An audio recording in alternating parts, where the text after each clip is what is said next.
नमस्कार, मी पंजाब डक. आज आहे 4 तारखेपर्यंत राज्यात पावसाचं वातावरण राहणार आहे. 5 एप्रिलपासून राज्यातला पावसाचा जोर ओसरणार आहे.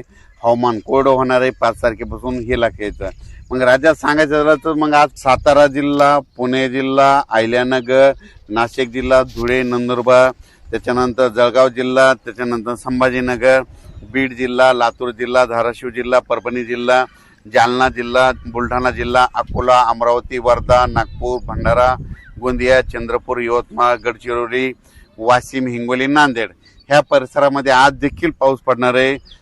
दुपारी 3:30च्या नंतर पाऊस पडणार आहे, म्हणून हा अंदाज लक्षात यायचा.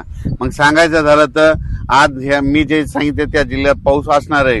अहिल्यानगरकडे देखील आज बऱ्याच भागामध्ये गारपीट होणार आहे. पुणे देखील आज खूप पाऊस पडणार आहे, म्हणून पुणेकरांना देखील अंदाज लक्षात यायचा. पण पुणेकरांना सांगू इच्छितो की उद्यापासून पुण्याचा पाऊस कमी होणार आहे, म्हणून हे देखील पुणेकरांना लक्षात यायचं. आणि राज्यात मग उद्याच्याला कुठं पाऊस पडणार आहे तर राज्यातल्या उद्या तुम्हाला सांगू, उद्या 4 एप्रिल 2026 उद्या मात्र आता आम्ही योगायोगाने इकडे चाळीसगावकडे आहेत म्हणून धुळे जिल्ह्याकडे आहेत म्हणून सांगतो. धुळे जिल्हा, चाळीसगाव तालुका, संभाजीनगर, त्याच्यानंतर जालना जिल्हा, परभणी जिल्हा, नांदेड जिल्हा, हिंगोली जिल्हा, बुलढाणा जिल्हा, अकोला जिल्हा, वर्धा, नागपूर, भंडारा, गोंदिया, चंद्रपूर, यवतमाळ, वाशिम, हिंगोली म्हणजे उद्या फक्त पूर्व विदर्भ आणि पश्चिम विदर्भाचे 11 जिल्हे आणि त्याच्यानंतर मग मराठवाड्यामधला हिंगोली, नांदेड, परभणी, जालना, संभाजीनगर आणि उत्तर महाराष्ट्रातले जळगाव, धुळे ह्या पट्ट्यामध्ये उद्या 4 तारखेला पाऊस राहणार आहे. आणि बऱ्याच भागातला उद्याचा पाऊस मात्र विश्रांती घेणार आहे. आणि 5 एप्रिलपासून मात्र हवामान कोरडं होणार आहे.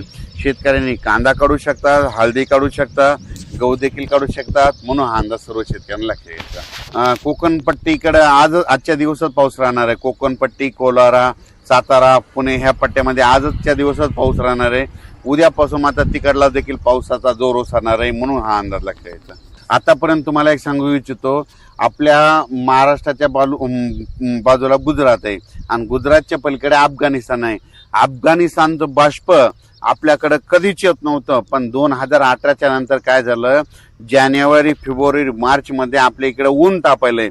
ऊन तापल्याच्या नंतर या ठिकाणी हवेचे कमी दाब तयार होता आणि ती बाष्प खेचल्या गेल्यामुळं आपल्या इकडे महाराष्ट्रामध्ये गारपीट वाढली. की जर गारपीट कमी करायची असेल तर झाडं लावा लागतील. झाडं लावा, पृथ्वीचं तापमान कमी करा. जोपर्यंत तापमान कमी होणार नाही तोपर्यंत गारपिटीला सामना करावा लागणार आहे. पण तुम्हाला एक सांगू इच्छितो, हे फक्त झाडामुळेच हे तापमान वाढलं नाही झाडं, तर त्याचं कारण तुम्हाला सांगतो. काय झालं की सिमेंटचे घर झाले, सिमेंटचे रोड झाले, जागतिकीकरण झालं, कारखानदारी वाढले, MIDC वाढल्या, वाहनं वाढले, वाहनामध्ये AC वाढल्या, AC-मुळे त्या 5x5 मधलं तापमान वाढायलंय. हे टेम्परेचर वाढत गेल्यामुळं महाराष्ट्रातला मात्र पाऊस वाढला आणि त्याच्यासोबत अवकाळीसोबत गारपीट देखील वाढली. तर आता 5 एप्रिलपासून हवामान कोरडं राहणार आहे.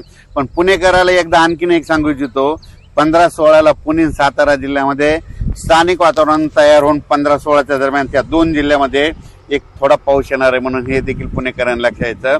पण आता चांगला असा याच्यासारखा मोठा